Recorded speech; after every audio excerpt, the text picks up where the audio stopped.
Hey, everybody. Welcome to another episode of the Mile High Game Guys board gaming podcast. I'm your host, Adrian. I'm Zach. And I'm Jeff. And this Wednesday episode, like all of our Wednesday episodes, is sponsored by Gray Fox Games, our awesome sponsors. Yeah. Jeff, you have survived GABF. Yes, it is officially over. There's probably still some cleaning to do and organizing around the brewery and such, but reorganization, I should say, like hooking everything back up to where it was supposed to go, like the canner and bottler.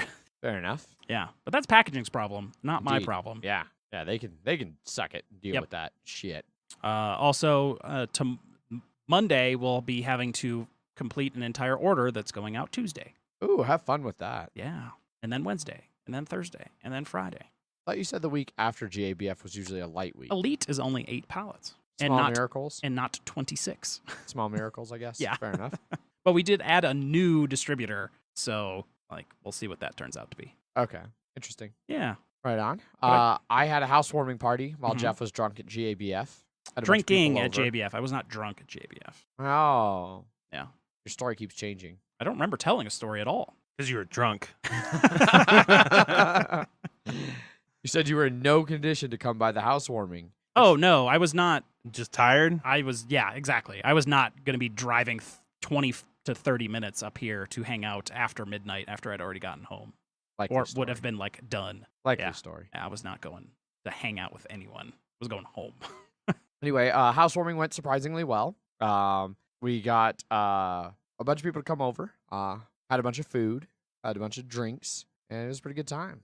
Got a couple interesting housewarming gifts. We weren't anticipating housewarming gifts, but Shadron brought us a plant. So now we have 3 living plants in the house.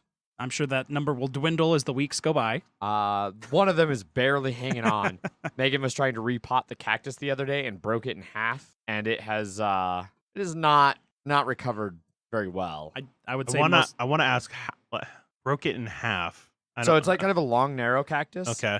And as she was repotting it, she was done repotting it. She was like moving the pot and then dropped it into the sink, and it fell on the stalk okay, of that the makes cactus sense. and was like snap. And I was like, why was she holding the cactus with enough pressure to break it? She was just trying out her new pain management techniques. Yes. fairly soft bristled cactus, especially up at the top where it's like young and fresh. Down at the bottom, like the old cactus, those are dry, spiny needles. The old that grizzled stuck. cactus. Let me tell you, we keep a cactus next to the door at the brewery, and I kind of brushed up against that accidentally yesterday, and that was not very fun. Yeah, no, don't do that. Also, people that were trying to shuffle off to the side to make room for other people getting their IDs and stuff out, were getting dangerously close to just hugging the cactus. And I was like, "Hey, look out for the cactus!" And they're like, "Oh, okay." And I was like, "It's more for you, not the cactus, but we don't care about the cactus." Yeah, and then one of the other interesting ones, Alex, one of our Russian friends, brought us a giant amethyst geode. Huh. It's pretty cool. That's cool. Uh, Is it in this room? No, it's not. It's upstairs. Is it not Broncos related? That's why it's not in here. It's not Broncos or board game related, which Yeah. is the 2 unifying threads. Well, and Walking Dead and booze and random knickknacks. That's your life. Yeah. That's in 5 item descriptors or less. But it was a good time. Very little damage done. There was one dog that at the end of the night, when it was the only dog left, did a wind sprint right through the screen door.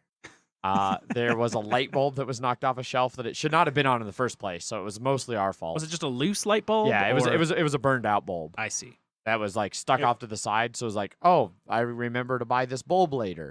It was over by the door Mhm. and bad place for it.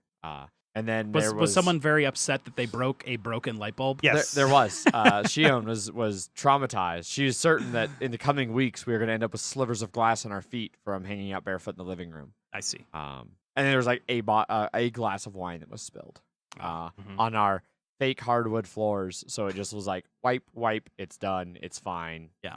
Don't worry about it. But it was a good time. It was a good time. Good time. I enjoyed it. I had a good time at GABF. Yeah. Jameson was there, and they had a barrel-aged patio / I don't know, the thing the size of a fucking football field of just people they had partnered with to barrel-age stuff in Jameson whiskey bottles. Oh, nice. Or Barrels. barrels. And then they had a guy from Ireland coopering like taking apart and then rebuilding a barrel like live on stage. Okay. Which was pretty cool. Nice. I got thrown a bag of pretzels, like a full bag of pretzels, and that was really hit the spot actually. Oh, I'm sure. I mean, there's a reason why people make necklaces of Yes. pretzels. Buffalo Wild Wings was there. Okay. And they just made a Buffalo Wild Wings in the convention center. Nice. They had a bunch of TVs and sports and stuff, and then you could just go through the line and get 2 wings for free. But when that line is short, you can just keep going through that line and just get as many wings as you want. Nice. Nice. It was great. And then they had like special beer tappings. They partnered with a bunch of people over there, which was interesting, especially when you think Buffalo Wild Wings, you think corporate ass beer. Yes, 100%. I was there at was it the Atlanta airport while I was waiting for a flight, and I was like, oh, this beer sucks. See, I've actually had really good experience at B-dubs with craft beer. In Colorado. Yeah. No, even like when I lived in Michigan. They had a ton of local craft beer on. This is the airport one. Well, the airport one, that's fine. But Jeff's statement about like you associate B-dubs with corporate beer. Yeah. Like, no, I definitely didn't. Mm. But Expensive beer, either way. oh yeah, way overpriced. Yeah. Yeah. Get fucked. They give you cheap wings and a way too expensive beer. Yeah. My question is, if you're the only person in the line, would they still make you walk all the way through again? I would suspect. I would say so. Because they hold the power there. Yeah, that's really all up to them. They had a system, and it was working well. Right. They were pumping out wings and pumping people through that line. Our booths, the Telegraph and Epic booth, were like right next to Dogfish, so I had to walk like 20 feet to get to their booth, and it was right at the beginning. So I just went over and was like, there was no line. I was like, hey, can I have this and this and this and this? Because they have a whole bunch of really good shit there, and I got most of it. And when I checked back while it was closing, they were out of everything. Not surprised. Yeah. Their 120-minute was very delicious. They also had like a barrel-aged, like fruited something or another that was real good too. Those all ran about 18%. That sounds right. Wandered around to some of the game night people booths. Stopped by D-Bolt. Wits End had a separate booth. Yeah.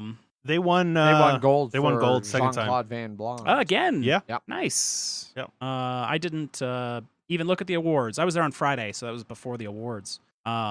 Stopped by Strange. Didn't see anyone from Strange. I think they had all volunteers there this year, or at least no one I recognized that worked there. Saw all the D-Bolt crew because they're in the Meet the Brewers section, which is basically like, hey, no volunteers work these, and so they have to like follow rules to like have them actually manned themselves. I discovered that my small hometown of Oswego, Illinois, has a brewery. Because I was walking through the O section, I was like, "Oh, Oswego Brewing. That's got to be New York, Oswego," which there is the only other Oswego that I'm aware of. But it was Oswego, Illinois. They had opened up like 4 months previous and had a couple beers at GABF. Opened up right downtown in the old fire station. Nice. Apparently, my town's getting real hipster because upstairs, bicycle shop. Sounds about right. Yeah. And then also while I was checking IDs at the door at Epic, I saw some Illinois ones, and I looked at hometown. Oswego, Illinois, these two people were from. Yeah, ran into my hometown twice in 2 days. Weird. Crazy. How'd that make you feel? You know, they kept talking to me way too much while I was trying to check IDs is what happened immediately after.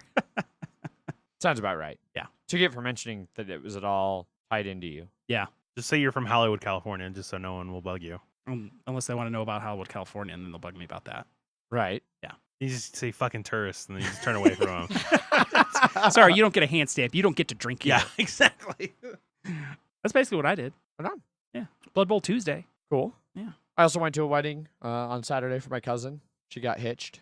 It was kind of cool. Saw some family I hadn't seen in a long time. Didn't recognize. Nothing major, nothing to talk about, but it's that. Zach, did you do anything this weekend? I went to your housewarming. Yes, you did. And then some of us went to a day trip up to Pawnee, the Pawnee National Grasslands, because we have some friends that are very pro, like very libertarian / pro Pro-gun. Pro-guns. Very Second Amendment supporting Yes. individuals. And Liberal otherwise.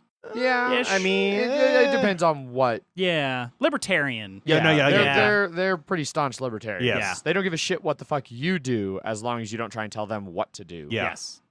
Which basically their take on it. Which they like to shoot guns. Oh yeah. So we went up there with them, and I'm really annoyed because the last third of the journey is basically on gravel road, and I got my first fucking crack in my windshield. Ooh, ouch. It's just the star right now. It hasn't like done that, windshield long crack that it's eventually going to do. Yeah. But what was sort of funny was I heard. Were you driving behind someone? Yes. Well, Okay. yes, but everybody was driving around the same distance from each other. Yeah. And I've done that drive before and it's been fine. But I heard a rock hit my windshield and then bounce off, and I was like looking at my windshield, and I'm like, okay, I guess there's nothing wrong. I was like, because I've heard things hit my windshield before and nothing's happened there. And then about like 2 minutes later, Richard, who's right behind me, is like, have you had that star pattern there?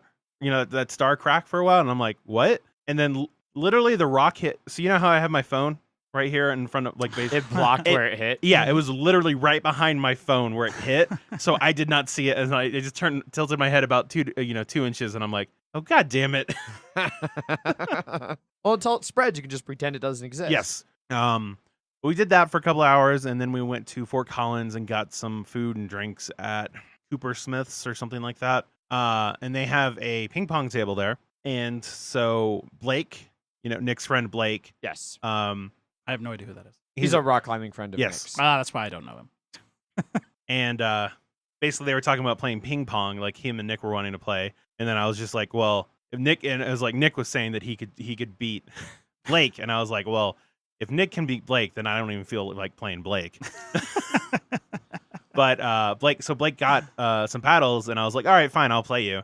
And so we ended up, I was down 8-15, but then I had to come back, and then we ended with me winning 23-21. All right. And so Nick ended up playing next, and I was just like, I told Nick, I'm like, that last one, that was way too close for my comfort, so I'm gonna destroy you. I just want to let you know that.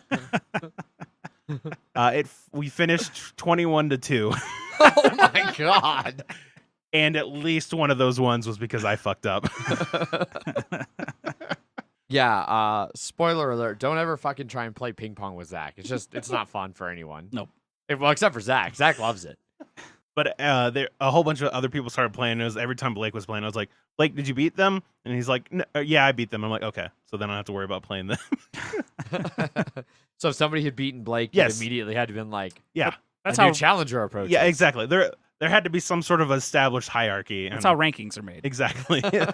Yes, you beat one person and then you don't play anyone else until somebody beats that person. Yeah. Yeah, that's basically It's like gladiatorial arena rules. Is that right? Sure. right. Okay. Yeah. Something like that. I don't know. But yeah, that's basically more or less what I did Cool. this weekend. All of us had some active weekends. Active is a word for it. Yeah. Did anybody get to play any games in the last week or so? I did drag myself to game night. Yes, you did. Yeah. You were going to play Blood Bowl, but you kind of bailed on that. Well, yeah, so I could play the game that we're supposed to be reviewing. Well, you also, I thought we're going to get there kind of late. I don't know. Oh, yeah, if I could get there early enough. But Matt couldn't get there early enough to really make it. And then I'd be playing Blood Bowl till 9, and then... Yeah. What about you, Zach? Did you get to play anything? Yes. One of the games that Jeff and I played at game night Yes. Was at the Game Lounge. Game Lounge at game night. During their grand opening week, I guess. Sounds about right. Yes. It's called Pylos. Pylos. It's an abstract game. Was that the ball? Yes. Pyramid one? Cool. Basically, there's 2 colors of balls, and on your turn, you place a ball down. But if you can also, you can put a ball. So say you have 4 balls right next to each other, because you're trying to build a pyramid. It's a 4x4 grid. It's a 4x4 grid. If there are 4 balls already out, you can take a ball that you already have that isn't part of that 4x4 or that 4 square and move it from the base to a higher level. Because the goal of the game is to be the person who puts the ball to finish off the pyramid. Okay. So it's all about, if you can take your turn without using one of your reserve balls, you then have an advantage over your opponent. Okay. But then if you make a 2x2 square of just your balls, you can then take 1 or 2 of your balls off the board and back into reserve. and back into the reserve. Okay. And so it's all about doing that, and then eventually someone is going to run out of balls, and then the other person will finish the pyramid, and then they win. Or if they're real bad, they'll run out of balls and not be able to place, and then automatically lose. Because then you're like, and then it's like, okay, well, I'm just going to put these 3 final balls up there. I played that a total of like 4 times. Yeah. And I feel like whenever somebody went first, they won. Oh, really? But I don't, it's like one of those things where you're like, that happened, but I don't know if that's correlation or just causation. Fair enough. So There was some advanced rules in there that also make it so if you make a line of 4, then you can pull 1 or 2 off as well. Oh, really? I Yeah. missed that part. Yeah, that was like a variant that you could Gotcha. play, expert level play or something. See, the thing that makes me curious about it is because when me and Jeff played, I was first in our game, and then you lost. Mhm. And then I played Matt, but and Matt went first, but Matt was also getting help from other people, and so he won. Yeah. But then we played again, and Matt went first, and then Matt won. Uh-huh. And then we played one last game, and where I went first, and I won. Okay. So it was like, I feel like, assuming that everybody's playing to their best, I feel like there might be a first player advantage, but Possibly. who knows? Game Lounge. The reason we started playing it was because the Game Lounge had actually a giant size version of it, Yeah. but they also had the regular size version. Yeah. Which I played. But I played with Matt with a giant version. Nice. So Cool. but that one did that one, and then I've also And there's a whole series of those games too, right? yes, because technically like Corridor and Quattro, those sort of ones, yeah. But the last thing that I've been playing is, you remember that Stockpile app that we've been talking about? Yeah. Well, it done come out. I didn't even realize it came out until you Yes. posted about it. Yeah, and I've been playing a lot of it. But it's a faithful representation of the game. You can play online with other people. I think I've only been playing against AI because I don't want to have to wait for somebody to take their move. Fair enough. Oh, shit. I think it might be my turn in food chain match. Exactly. that is why I said that.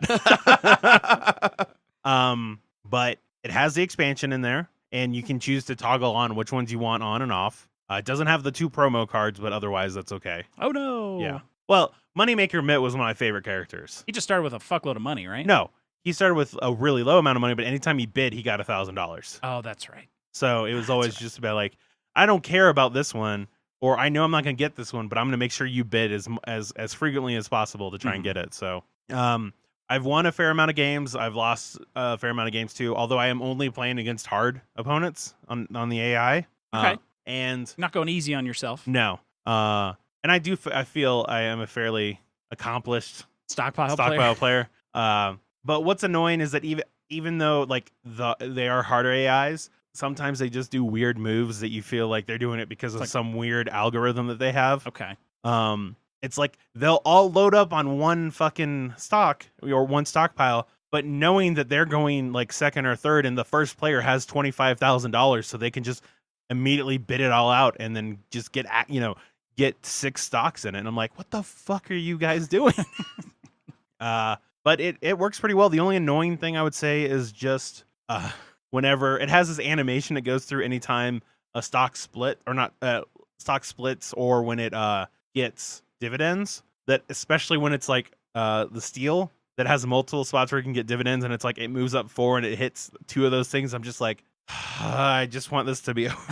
Animations can go a little long. Yeah, there might be a way to make it faster, but the other thing is that it definitely feels like a new release. There are still some bugs that I've been seeing. Mm-hmm. Like, do you know Kramer, the guy that can move Yes. a stock up once or down? If you don't activate his ability, then the game sort of like stops. Oh, The option to do it goes away, but the game won't continue. I see. But I also had my biggest game ever in this. I was playing a 4-player game of it. Everyone was on easy. No, they were all on hard. But what it was is that I invested early into blue and green, Yeah. and when you know it, they never went down. Wow. They only continued to go up. That's nice. It was amazing, and I made the final score. I had $337,000. Wow. Holy shit. But everybody else also invested in it too. So like the closest person was at like 280,000. So Okay. it wasn't like everybody was in, double digits and I was in fucking triple. But that was the best game I've ever had of that. That's impressive. Yeah. But overall, it's It been only came enjoy- out like 3 days ago Yes. as well, at the time of this recording. So it is yeah. new. As per usual, I think I saw Suzanne from Dice Tower make a tweet at like 12 a.m. that was just like, "Oh, stockpile's out," and I'm like, "Oh, stockpile's out! Hooray!" I am also excited. Yes. I literally just bought Stockpile right now. Nice. I didn't know it was out. Yeah. It's $5. Yeah. Great game for $5. Mhm. Oh yeah, 100%. And that's it. Yeah. So I'm Yeah. gonna just throw it back to you, Adrian. I've really wanted to pick up the app. I'm Uh-huh. glad to hear it really works well. I unfortunately had recently blown through all of my Amazon credit from like the rewards thing with Knock Mall and that other dice one, Gons. Mm-hmm. And Knock Mall, by the way, can go fuck itself. But I can't stop playing it. And that's really what makes me hate it, is I cannot, for the life of me, score over 20 fucking points in that app. But I can't stop playing. And it makes me so mad. I got 7. I got 7 points the other day. How the fuck do you only get 7 points in that stupid app? Oh no, there have been times like even like you'd see me. I've gotten like 30 plus. There's still been times when I'm just not paying attention, and then I realize, oh, I apparently used all the question marks, and I'm not even halfway through the game. This is not gonna go well, and I get like a -2. Yeah, fuck that shit. Gonna go back to playing more Gons. But I blew through all my credit with those two, so I'm just waiting to get some more Amazon some more Google Play credit built up with my rewards app before I go get a new app. Or it's only $5. Just don't buy one beer. I know that's hard for you, Adrian. Just don't buy one beer. Just don't drink. At game night, just drink one instead of two, and then.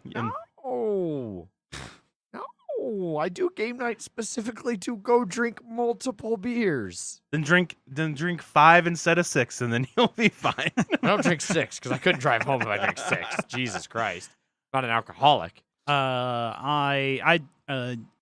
Speaking of pretty darn clever, I was doing the door guy Saturday at the brewery, and it was playing the app the whole time. I was playing the app the whole time. It was the most boring 5 hours I've ever had. I got in a lot of games. I could probably actually go through and see how many games I played.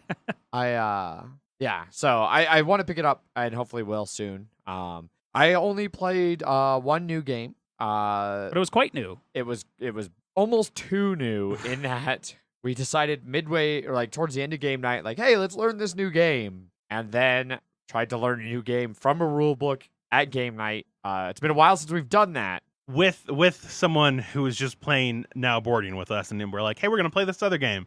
He's like, okay, I'll join. Didn't expect him to stick around. I didn't either. It caught me off guard. Yeah. He was so worried about how long now boarding would take. I thought he had like a time frame to leave. But anyway, we played Speakeasy Blues, which is kind of an interesting dice drafting, tableau building set collection game that takes place in like the late 20 Prohibition era, like leading up to the game ends with the repeal of Prohibition, and like, your speakeasy's done. Who was the best at speakeasying? So some would say that this is the new Sagrada. Some would say that. Are we some of those some? Are we part of that some? Well, I have not played Sagrada, so I cannot say definitively. However, given literally everything I know about Sagrada, I cannot for the life of, other than the fact they use multicolored dice, I cannot for the life of me understand how you could say that this is the next Sagrada. And I mean, it's not like Sagrada achieved like monumental levels of hype behind it, so it's not like they were using it in that way. I don't understand. But no, I would not compare it to Sagrada in any way, shape, or form, other than they are dice drafting with multicolored dice. But essentially, in this game, on your turn, you are going to be picking one of the 2 colors of dice that are on the board, being used as like action selection. You're going to pull those 2 back, roll them, which will now give you 3 pairs of dice on the board that are off the board. You pick one of those pairs, and you use the actions that are showing on those 2 dice to take 2 actions out on the board, and then the play goes to the next person. And you do that for like 8 or 10 rounds or something like that. And the whole goal is there's different areas, like there's celebrity, where you're getting people who have bonus actions or powers that you can activate with your dice instead of the main board actions. Or you're getting collections, which is like a set collection thing where you get more and more for having the same type of item in one stack with the card on top of the stack at the end of the game.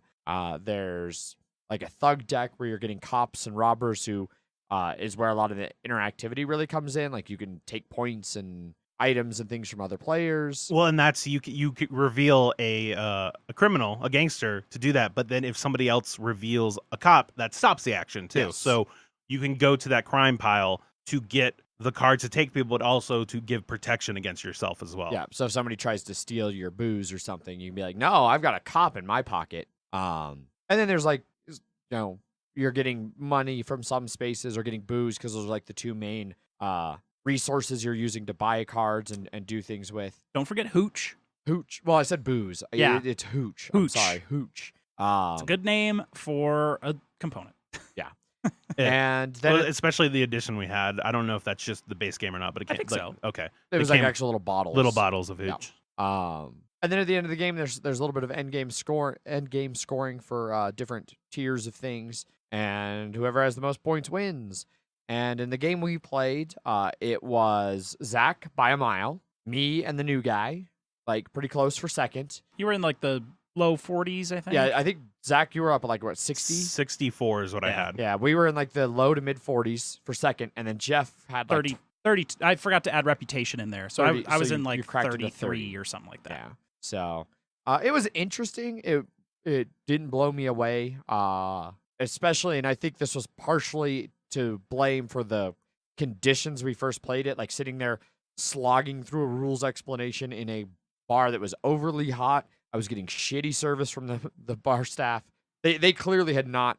I don't think any of them were very experienced bartenders, And that they weren't. And- I'm guessing, like a lot of places, they aren't truly prepared when you say you're probably bringing 40 or so people in. dude. I need to like get a big long list of everywhere we've been to just sign like that. Yes, he's telling the truth. Like, you know, this owner of this bar, this brewery, this bar, this brewery, this brewery, and that way when I go to a new place, I can be like, see all of these people, they're signing to tell you I am fucking serious when I say I'm going to bring 40 to 50 fucking people on a Wednesday night.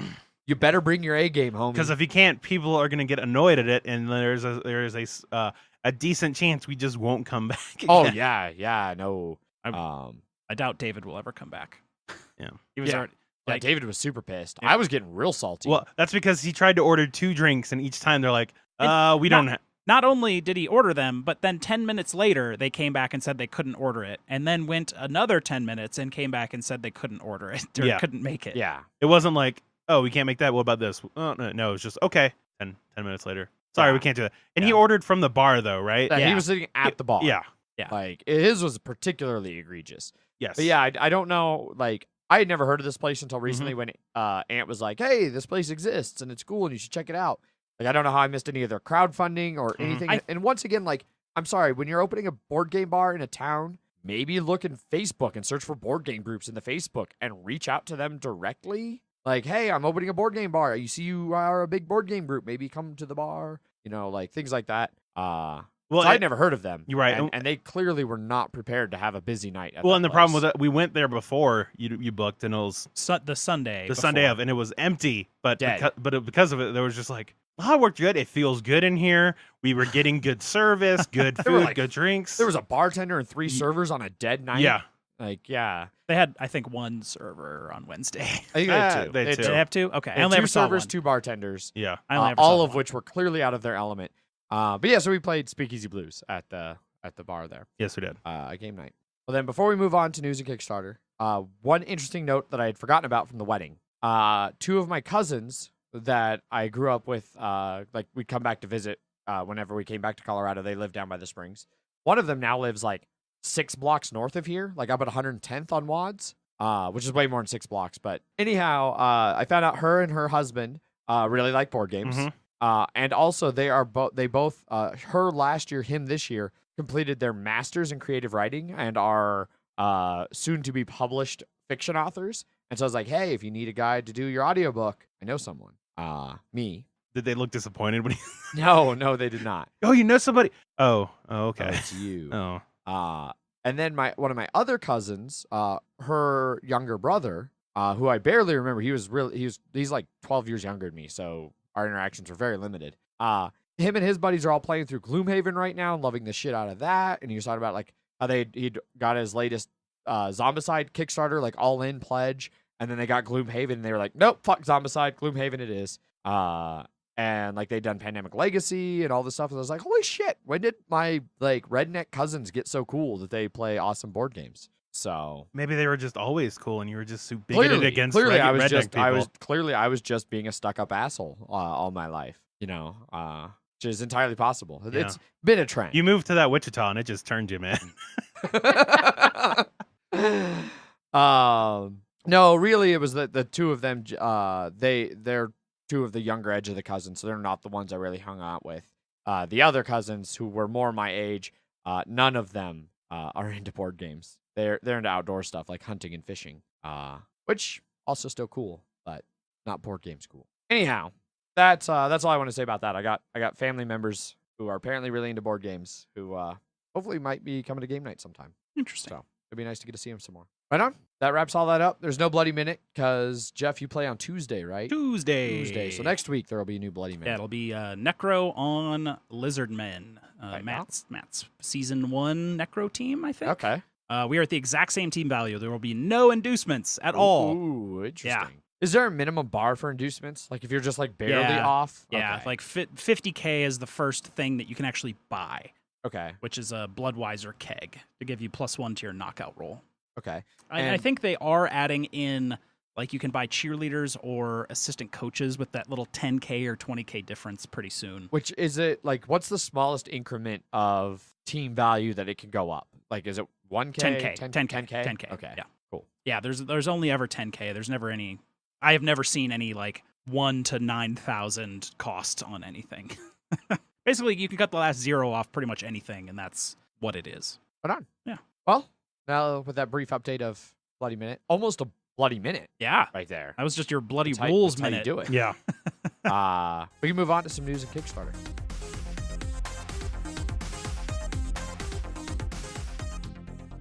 Yes.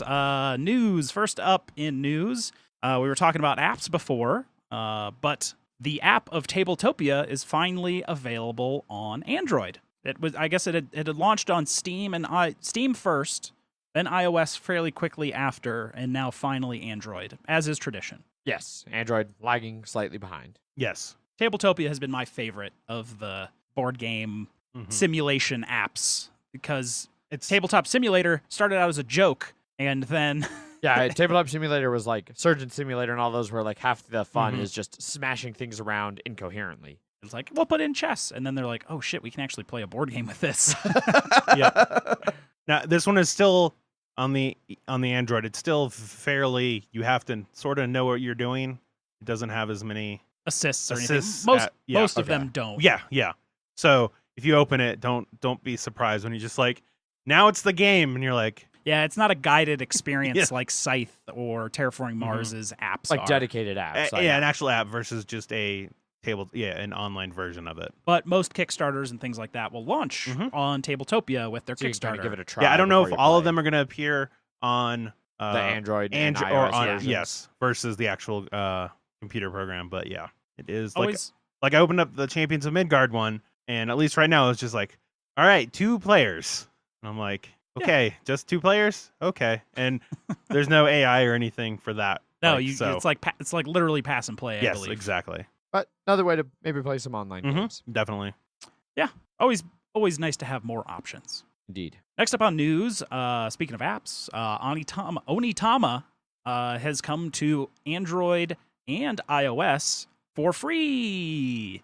Yes, it has. Yeah. So the base game itself is free. So like you could just get that and play it to your fucking heart's content, which is awesome because Onitama is a lot of fun. Yeah. I really like the game. And you can play it solo with an AI. You can do pass and play, or you can do online play with it as well. Yeah. Additionally, you can pay a couple bucks and get the what do they call it? Path of the Sensei or something like that. Yeah, I lost it here. Yeah. Anyhow, basically, it adds some new actions and cards and Right. things that they go into the game. And you can buy skins for it as well. Oh, okay. But yeah, it's Sensei's Path expansion. But yeah, so pretty awesome that they're releasing this for free for the base game. it plays well. Yeah. I'll have to download that as well today. Oh yeah, most definitely. And might even throw on the add-on if it's good enough. I also don't know exactly how much the add-on is. So, We may never know. but as I mentioned earlier, I also am saving what little money I have on my Google Play account. But you don't have to spend any of that to get. Oh no, I'm Onitama. definitely downloading Onitama, the base game, for free. So next up on news. Next up on news, the fine people that have crafted us Flick 'em Up and Junk Art, Pretzel Games, are now going to release Men at Work. Yeah, so I really like how this post on BGG is like, they have a low-key strategy. once a year publish a huge dexterity game with a bunch of wooden pieces. And that's what Men at Work is. It's another dexterity game from them. And not a whole lot of information on exactly how it plays, but they do have a picture of it. And essentially it looks like you're building, you're stacking a bunch of long wooden pieces. So they're like girders. And then you're placing workers on them, some of which also have things balanced on them. I wonder if you have to balance the hats on them. I think you do, especially because they point out very specifically, fearlessly the workers carry on with nothing more than hard hats to protect them. So, yeah, the picture of it looks pretty cool. I wish there was a little bit more information about it, other than the fact that it's a 2 to 4 player game. Yeah, it's got a supervisor who somehow comes into play.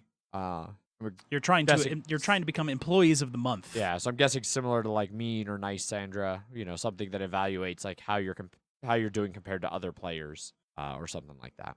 But most likely, I'm sure Paul will get it because it's a bullshit dexterity game with a bunch of wooden pieces. Yes, it is. So I have no doubt I will get to try it at some point and render a verdict. Yes.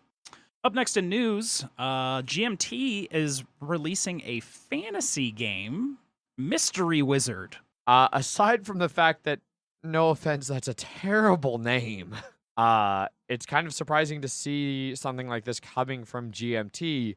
Like the creators of the Coin series? Yeah, very much a Dominant war Species gaming type publisher, yeah.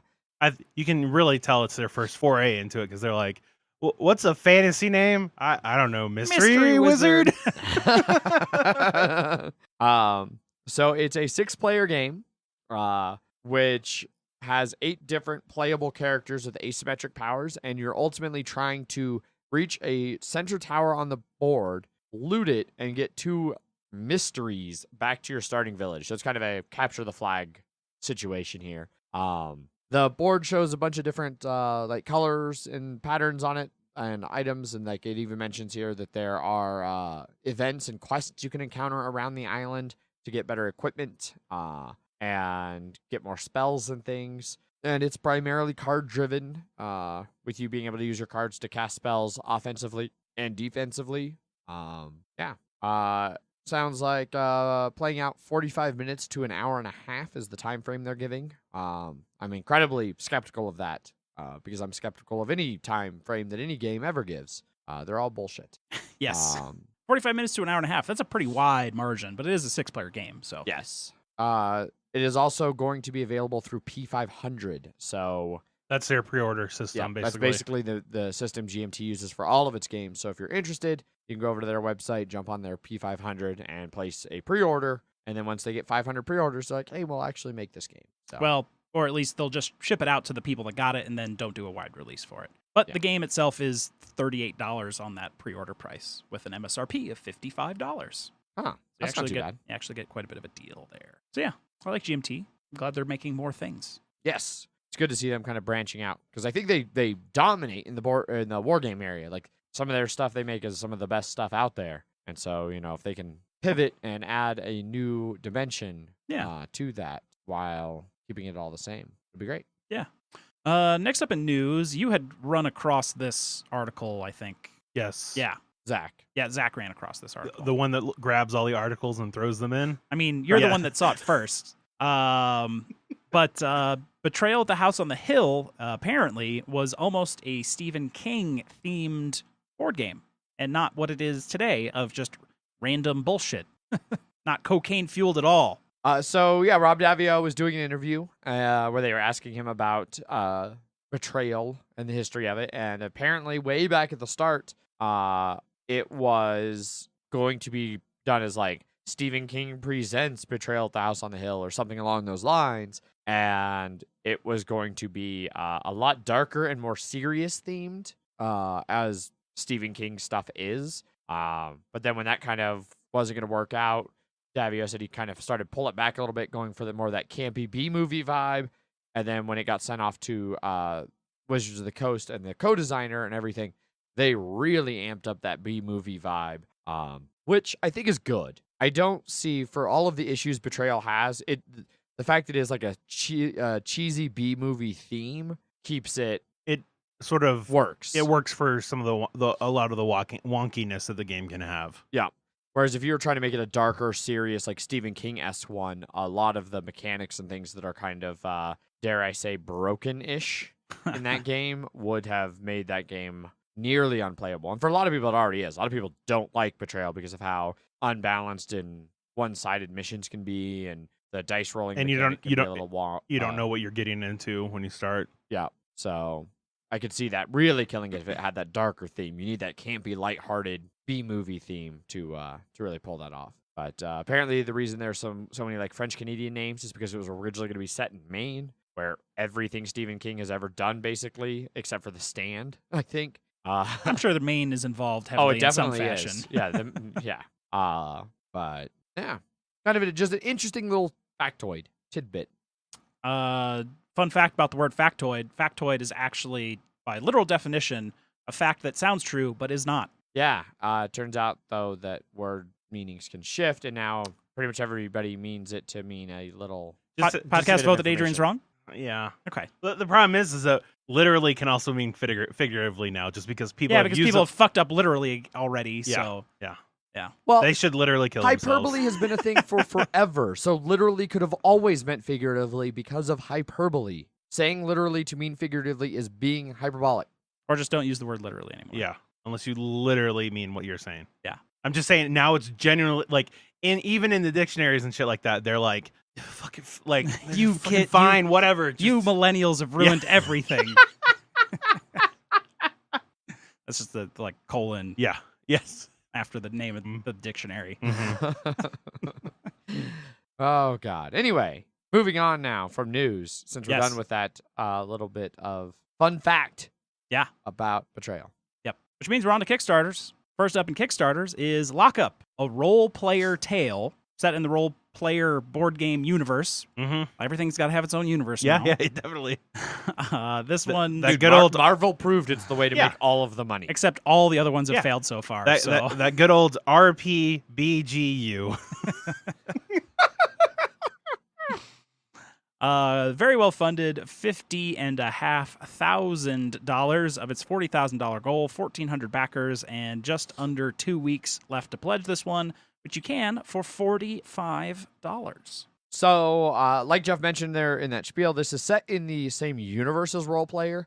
That's about where the similarities end. There is a pledge level that you get some role player cards in as well. Okay. And then you can also just pledge for those cards in this one if you wanted to. Okay. This one, however, has no dice. Unlike Role Player, which is 100% a dice placement game, this has no dice in it. It's more of a worker placement, area control, some bluffing, resource management type game. And thematically, each of you are a different like gang in this prison, which is a cool theme. Yeah. And in this realm, every year, the king or lord or whatever they have in this universe gets the biggest, baddest gang of the prison and then lets them go fight to the death in the Colosseum in order to fight for their freedom. So you're competing to be the toughest, baddest gang in the prison so that you have the chance to fight for your freedom in the Colosseum. But yeah, it's got, like I said, some bluffing, set collection, resource management, variable scoring, things like that. Essentially, you're going to be placing some of your workers either face up to show their strength or face down to hide it in different regions of the prison. Then you're going to resolve them, and whoever has like the most power in that region gets to get the resources or take the action or whatever. Additionally, there's a mechanic where like you can attract the guards' attention, and they'll come like bust up your shenanigans if you're causing too much ruckus in a room. The guards are also cool because they're all like robots. Yeah. There's a bunch of different factions. So like you could be the goblins or the insectoids. Bugbears. Yeah, kobolds. which that one was super surprising to me. I didn't think bugbears were even remotely a sentient thing. I don't know. I just know that the very low level things you kill early on in D&D. That's really my only interaction with bugbears. I think bugbears are actually pretty fucking hard. I Yeah? thought. All right. I don't know, maybe not. Anyhow, yeah, there's it's interesting to see them doing a completely different style of game and still trying to keep it in that universe. Yeah. It's got the same artist, so the art all kind of carries over if you like that style of art. I'm personally not a huge fan, but it's not bad. It's at least not terrible. Not a huge fan. It's it's not an not art terrible. style I like, but it's not. I don't think it's a bad art objectively style. bad. Yeah.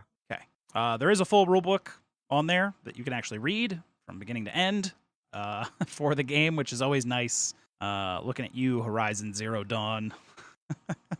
Still no rule book for that game. $380 now. But yeah, role player. They seem like good people. It's been popular. This one's probably gonna be pretty okay too. Yeah. So check it out if that sounds interesting to you. Lockup, role player tale. Next up is Homebrewers. This one is not quite funded yet. 20,000 of its $29,000 goal, 448 backers, and about a week left to go. And you can pledge this one for $40. Yeah. So this is to paint it with an incredibly broad brush. It's Brewcrafters, the dice game. It's published by Dice Hate Me Games, who published Brewcrafters. And in this one, instead of trying to run a good brewery using worker placement, you are competing as a homebrewer using dice action selection.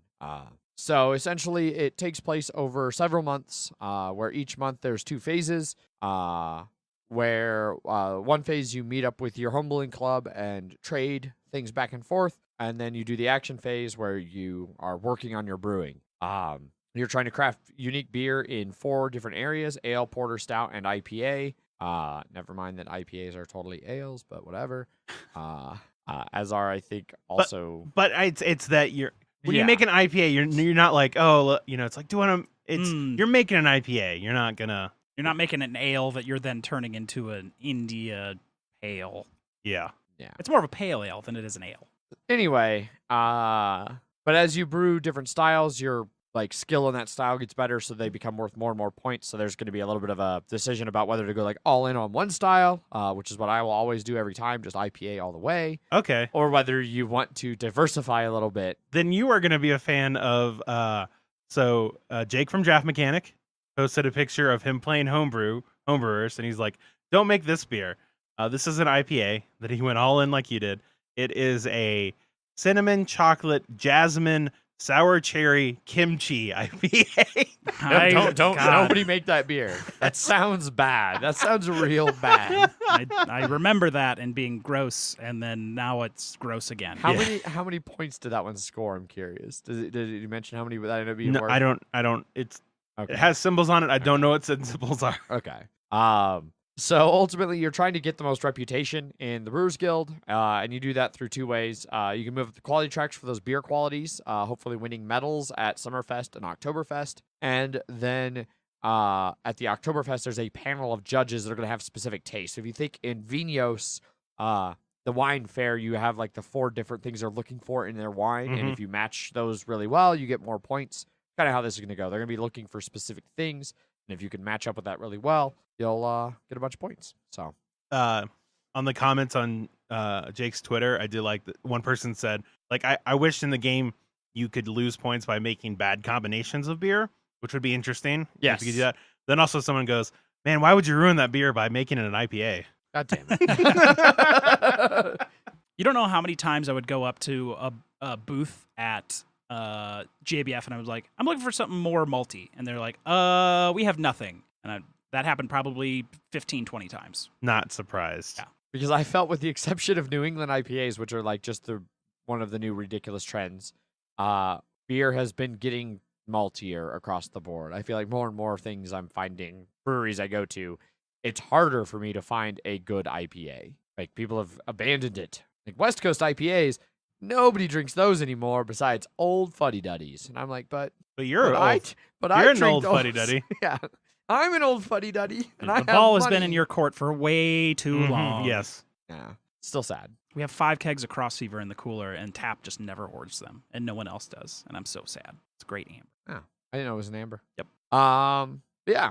It'll have 7 different characters. Back to the game itself of Homebrewers here. There are 7 different characters you can choose from. That give you unique player powers that are, I don't know if they're actually based off of real people or not. They seem like they might be, but I don't know.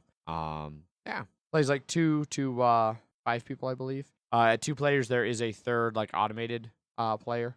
So free shipping for the United States as well. Yeah, I think Dice Hate Me tends to include shipping. Yeah. Which is pretty awesome. $5 Canadian, $25 Australian. That's I mean, you know, Australians always get screwed in shipping. Yeah. It's just tradition. Yeah. Oh shit! I definitely, if I had more money, I would 100% back the IPA pledge because one, it's the IPA pledge, and for two, you actually get a bunch of cool shit with it. You get a game, you get free shipping, you get 2 custom pint glasses, you get a mini expansion, you get brew crafters, and you get micro brewers, which I'm not familiar with. Oh, that might be an expansion for it? For brew crafters, maybe How much is that? $130. Means ostensibly at least 2 full games with expansions, depending on if microbrewers is a brew crafters expansion or not. Right. Microbrewers is the Brew Crafters travel card game. Okay, so it's basically 3 games and an expansion and pint glasses and shipping for $130. Actually, not terrible. If you love beer-themed board games. Correct. Yeah, that's Homebrewers by Dice Hate Me Games. Go check it out. Next up on Kickstarters is Set a Watch. Very well funded, $58,000 of its $18,000 goal, just under 2,000 backers, and just 2 weeks left to pledge this one, which you can for $29. Yeah, so this is kind of an interesting cooperative game for 1 to 4 players, and essentially you're playing these like heroes who are trying to prevent evil from taking over the world. Very generic fantasy stuff. But there's 9 different locations, and you have to go and secure each of them. And when you go to a location, you choose one person who stays behind and like tends the camp, placing their I think dice. Yes, they place their dice. Yeah. So you're using dice as workers in this one. You place your dice in different regions to like scout ahead, chop firewood, things like that when you're in the camp, which will help the other players who then, based on that location, are fighting a bunch of bad guys. And you can then, when you're fighting bad guys, you can use your dice to activate abilities or just as direct damage based on the number on them. And you fight until you're either out of actions or you've defeated all the enemies. Any undefeated enemies deal damage to you and then move over to a horde pile that you have to fight at the very end. And so you're doing this for multiple locations. And if you're like the person tending camp, you get like some of your actions back, your abilities back. Yeah, you get to refresh some of your abilities, and then you get to add wood to. You can chop wood to add to your fire pit, and if the fire pit gets big enough, you can see you can see more enemies if you're one of the people fighting it. Because if you have so much wood, you can see 1 enemy. So much more wood, you can see 2 enemies, and then 3 enemies. Which lets you just plan a little better for who you're exactly. fighting. Especially because some enemies have. Like when they have reveal actions, they have first position actions and defeat actions. So if you see a first position one, you want to kill it before it gets to the first position because usually it's bad for you. Yes. But yeah, I don't know. I think that seems like an interesting concept. I'm curious how it'll actually play. Like, you know, if it'll suck being the person who has to sit out. Like, so usually, but I feel like the way it's still important for you to do, and the fact it gets you things back, you'll get to a point where it's like, shit, I need to be the campfire guy. So you get to roll all your dice before you choose somebody. So some, like, especially early game, you might just be like, oh, I rolled 1s and 2s, because you want to have higher roll dice is usually better. And especially if since they can go do direct damage. Exactly. Direct damage, and some people are rolling D8s where other people are rolling D6s. So if you roll like 1, 2, and 3 with a D8, you're like, this really sucks. Yeah. But then it's also everybody has to do it twice. So if you do it early, you know, if you for whatever reason, if you roll twice badly, you're not going to be like, all right, well, I'm just going to go to camp twice, because then you can never go back to camp again. And then it'll be hard for you to refresh your abilities, because if everybody has taken enough damage to lose their abilities, then you lose. So it's, you know, you're just trying to figure out the best time if you took a lot of damage, or if everybody's doing okay, then, you know, who rolled badly. Yeah. And then also, if you get pairs, you can put them on cards to help let other people re-roll dice or get rid of cards in the horde or something like that.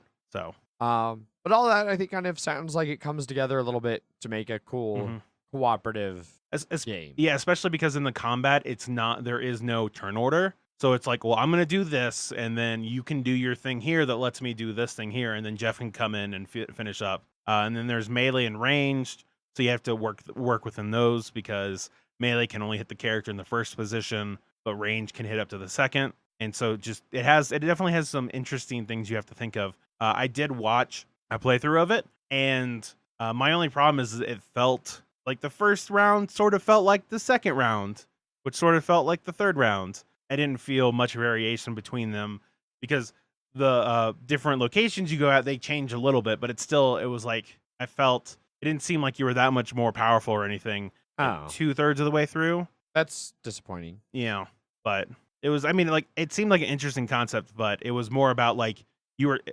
What it is, it's about being powerful, and then you get knocked down, and you go to there to refresh to being back to powerful again, versus gaining power. Yeah. I guess like I would feel okay with that if they make you feel powerful enough to where, yeah, you feel like it's a fight to stay like at top level. But if you feel pretty weak and then you just get weaker.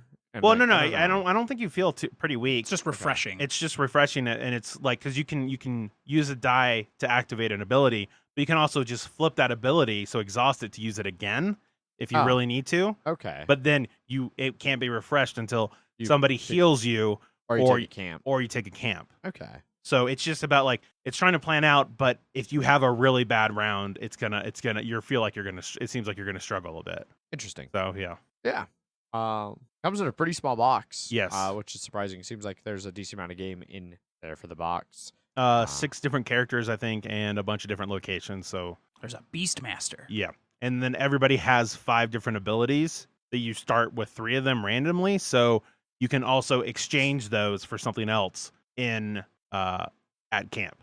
So if you're using this and you're like, oh, this actually sucks, that one looks cool, go to camp and then you can switch it out and stuff like that. So right on. Yeah, I like the art style. At least for some of the, I can't tell some of this if it's art that's in the game or just art that's like concept art for the Kickstarter. Gotcha. But some of it looks really cool. Yeah. And it has a rule book, which is always a bonus. On the Kickstarter that you can go look at. Yes. It's not like, oh, it's a bonus. You get an actual rule book when you buy the game. Kickstarter exclusive. To be fair, we're not that far off from that just happening.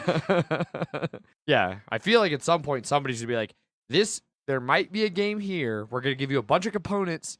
You figure it out. It's Steamforged. Steamforged already has perfected that. Yeah. Oh, okay. Perfect. So, yeah, that's Set a Watch. Go check it out. And next up on Kickstarters is the Artemis Project. Very well funded, $56,000 of its $25,000 goal. Just a bit over 1,000 backers, but only about a week left to pledge this one, which you can for $65 for the fancy metal token edition. Yeah. So this one's kind of interesting. So we actually had an email from Bryant. Was it pulled up? Bryant. Yeah, I was right. So we actually had an email from Bryant basically telling us to check this out. He'd heard some cool things. He was like, you should look at this Kickstarter and see what you think. And so we Interesting resource dice placement game. Yeah, with a cool theme. Yeah. And then shortly after that, like when I started to look into it, Edward from Heavy Cardboard got a hold of me and was like, hey, I'm going to be doing a live stream. Do you want to come on? And unfortunately, my schedule didn't work for me to be able to join, but Heavy Cardboard's actually going to be doing a live stream of this, I believe, on Tuesday, so the day before this episode comes out. So you can go watch it after the fact if you want to see more of the gameplay. But essentially, this game is a worker placement game using dice as workers, which is something we've really liked in quite a few different games, where it takes place on Europa in 2348. And so the game board is divided into 2 halves, the above ice and below ice. And you're going to be taking actions kind of on both sides of those to gather resources, build up your base, and like do some engine building, things like that, to hopefully do the best. And so over 6 rounds, you're going to be spending the first part of the round placing on your dice and the second half resolving them. And one of the cool things about resolving them in this game, they had a term for it that I'm not seeing again here. I lost it. Where essentially it resolves in ascending numerical order, but the numbers, like if you're gathering resources, the number on the die is how many you get. So like if you play a 5, you'd get 5 resources, except everybody who plays under that goes before you. So if there's 10 resources and there's a 1, 2 2s, a 3, and a 4, and then you're 5, those 10 resources are going to be gone before you ever get any of them. So it kind of leads to an interesting decision of, do I want to try and get a bunch of resources by going really high, or do I want to ensure I get 1 or 2 by going low? Which I think is really kind of an interesting concept for it. Undercutting. All the art and components look really cool. I don't know if they actually are yet. The board itself is really awesome. I think they did a great job with showing the 2 halves of the player board, one for being under and one for being over. There's a bunch of different regions that everything's divided into where you kind of do your different things. So like in the hangars, you're bidding your dice to different expedition cards that are at the hangars. And so in that one, you're trying to, the group number of dice need to meet the like difficulty, but then you get individual rewards for whoever committed the most. Or like down under the ice, there's like the vents or the quarry where you're just getting resources. Like I said, using that dice system, exposure system is what they called it. And so different areas you're doing different little things. But I don't know, sounds kind of interesting. Yeah, $65 is a little high-ish, but it seems like there's a ton of components, a ton of dice. If the gameplay's there, I mean, like, yeah, I pay $80 for Splatter games right out the gate. So, I don't know if this will live up to that level of gameplay. I'll definitely be checking out that Heavy Cardboard live stream when I get a chance to kind of see what the gameplay looks like, see what they think about it. Yeah. $10 shipping as well. So that's $75 for America. That might be a bit much. Yeah. Plus, it's awesome. We'll find out in that Heavy Cardboard stream. Yes. I mean, there's also a ton of positive reviews from a whole bunch of different people. Yeah. All across the game review industry. And they do offer a print and play version, and they have the full rulebook there too, which is pretty cool. Indeed. I always look for places that have rulebooks now, because sometimes they don't. And it's like, uh-oh. Yeah, it's a bad sign. If your rulebook's not ready when you launch a Kickstarter, you're fucking up. Looking at you, multi-million-dollar Horizon Zero Dawn Kickstarter. Yep. 100%. Next up in Kickstarters is the Jasper. So let's go ahead, Jeff. Yes. And let's talk about these as a pair. Okay. So go ahead and do the stats for the Jasper. So we've got multiple board game tables here. We've got 2 of them. We've got the Jasper and the Game Changer. Yeah. Jasper's coming from BoardGameTables.com. Yes. Pretty established board game people. Yep. Table people. They've got 646,000 of their $50,000 goal, 932 backers, and just over 2 weeks to go. And then the Game Changer is 183,000 of its $35,000 goal, 313 backers, and a little less than 3 weeks to go. The pledge levels for the Jasper range, I don't know, literally everywhere, but the most popular is by far the $898 pledge level. And the Game Changer with its 4x6 game table at $699. Yeah. So as you can see, there's clearly a price difference in these. There is also on the pages themselves. The Game Changer has like 15 to 20 different pledge levels, where the Jasper kind of has like 2. And then if you want fucking 4 of them. You want multiples. Yeah. So the Jasper is, and I don't remember what their previous one was, but this is like an updated version of that.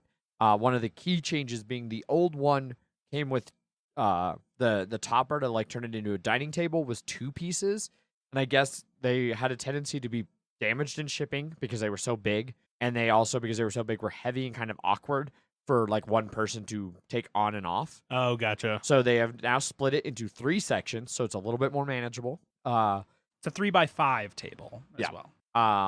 And they've done that's the main thing I know of. I think they also changed a little bit of how they apply their padding, the foam, so that it fits really well and snug. And then I think they've just done some very minor redesigns to some of the attachments and things.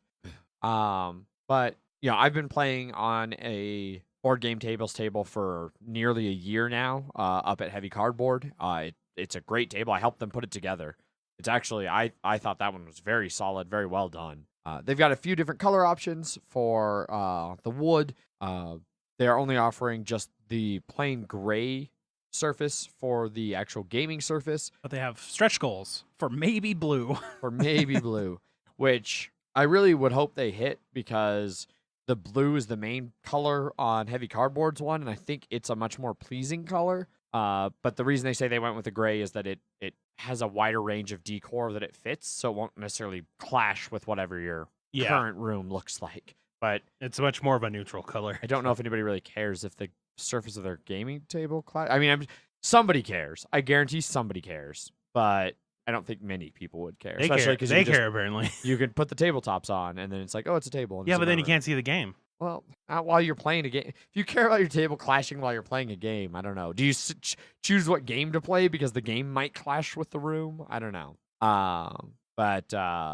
Yeah, so they're really established. They are also definitely the higher cost option. That is very true. The Jasper over there at Board Game Tables. The Game Changer, coming from Wood Robot, like Jeff said, has just a shit ton of different options. So you can get like a coffee table, you can get like a standard height table, you can get a tall height table, you can get just a topper to go on your existing table, you can get chairs that are different types of chairs that are like $100 chairs. Excuse me, it's 2 for $200. Yeah, it's $199 for 2 chairs. Yes, so basically $100 a chair. Just for the solo gamer, you can't just get one chair. That's all I'm trying to do. Correct. You're locked into a minimum of 2 chairs. Yes. One for you and one to remind you of the friends you don't have. But you clearly make a lot of money. Clearly enough money to buy $100 chairs from a Kickstarter that you won't see until like April of 2019. It's just the same. They can't use it to buy friends. Yeah. But you can buy chairs. Yes. It has some really interesting add-ons for the tables. The way they handled like the drink wells, and then they have like little add-ons for like, I don't know, like player stuff. I'm looking at them and like I don't know what you would use them for. Like one of them has like these side ridges. tables. Yeah, like to put like your player handbooks and things into, I guess. I mean, I guess, but they seem like they're awkward width and height to where a lot of things are going to sit in there very nicely. I don't know. Yeah, I don't know either. And they're like just sideways. A big pad. It's just a big pad is what they call it. Yeah. So they do have a big pad plus. So well, the pads seem nice. Like that seems great. But like one of them they show on one of the pictures has like these little like ridges next to it that are like file folder separators. And I don't know what the fuck those are for. The way they face doesn't seem like they wouldn't really work to hold cards because everybody could just see your fucking cards. I don't know. Maybe it's something for RPGs or something. They clearly show in multiple setups of these people playing like D&D and stuff, which would be pretty cool. But I mean, there is even a GM screen for this too. So yeah. So this is the one. If you want just a shit ton of options to sort through, that's where you want to go. Game Changer. You want pretty standardized, slightly more expensive, known quality board game tables. Jasper. So they are all amazing. I wish I could have a legitimate board gaming table. Yeah.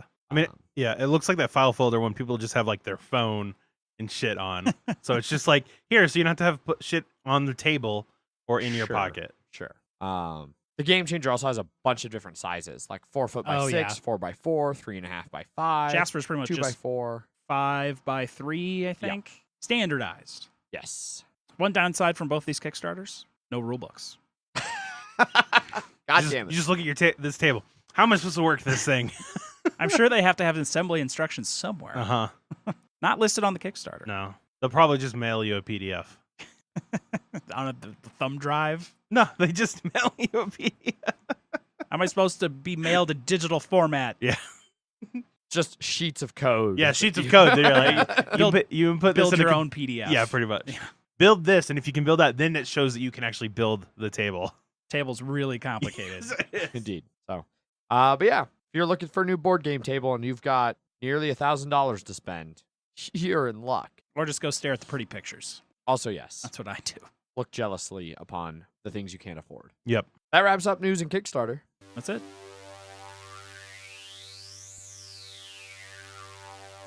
For listener feedback this week, there was an email, the one telling us about Artemis Project. But other than that, no emails for Jeff to read. Very, very sad for him. I mean, I'm all right this week. Okay. I did lots of other work. Fair enough. However, we did have a new comment over on YouTube AKA Paul's Corner. AKA Paulo's Corner, from Paulo, who says, "Don't you dare to put any video content here on YouTube. If you do, my corner will be filled with you people, and it will no longer be my corner. Don't you dare." So clearly, if we do start doing video like we were talking about, We will create a wrestling league of some sort. there'll have to be another channel. We'll just have to have two channels. We'll rename the main channel to just Mile High Game Guys Paulo's Corner, Yes. and then we'll With have just audio. Mile High Game Guys like Video Corner or something. We'll figure something out so we don't offend Paulo. So there's one thing you don't want. It's an angry Portuguese guy coming Yeah. after you. I've heard something about their men of war. Very, very disturbing things I've heard. Yes. They're vicious. Oh, geez. If you would like to get a hold of us and be included in the listener feedback section, there are so many ways to do it. You can always email us. Emails at milehighgameguys.com. You can go jump over to youtube.com/milehighgameguys, invade Paulo's Corner, and leave comments there. And what's nice is that that's like a 2-for-1 for us because it'll be your comment and then Paulo's comment against your comment. I know. It's great. You can also jump over to our Board Game Geek Guild number 2731, where there's weekly episode posts. You can also feel free to start any other topic of discussion over there that you want to hear about or chime in about. You can find us on Facebook and Instagram /MileHighGameGuys. We're on Twitter. I tweet under @MHGameGuys. I am Zach_MHGG. And I'm Jeff_MHGG. And we have a Slack channel that's super active.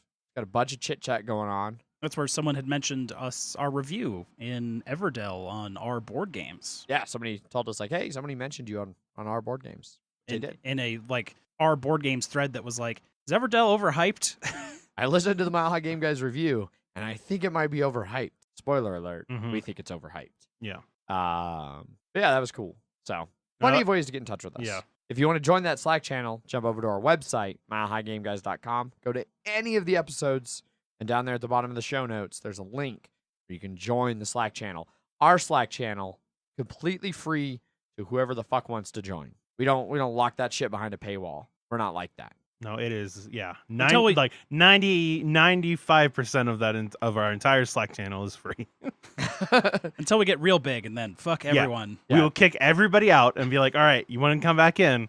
Back pay? All those friends you made, if you want to still be friends with them, Yes. give us money. Yeah. And nothing could possibly go wrong. No. They'll understand capitalism.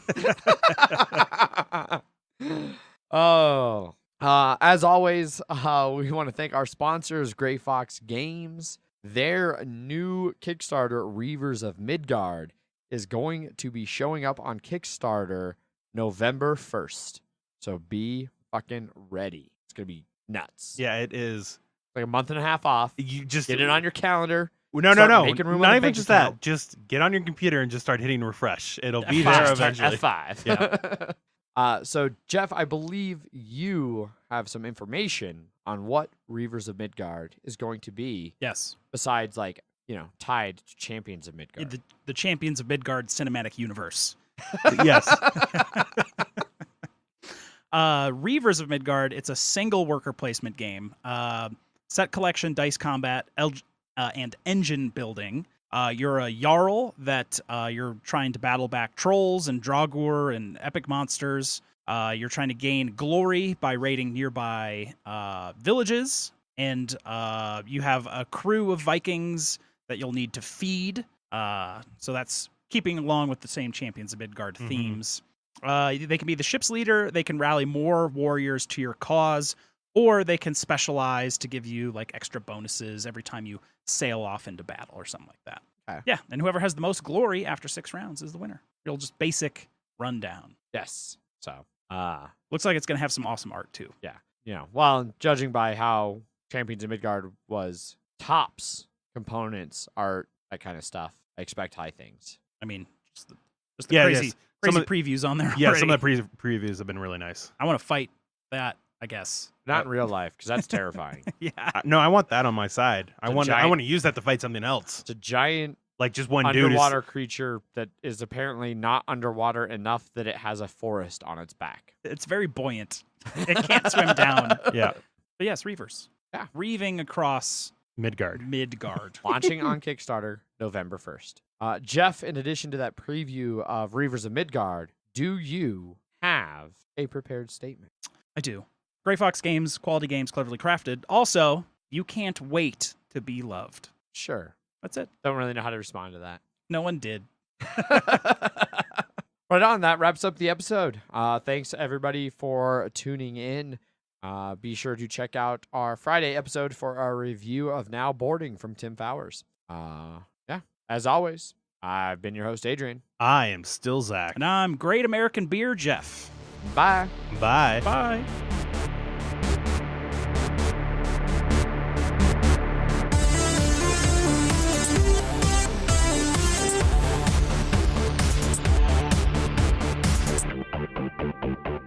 Never mind.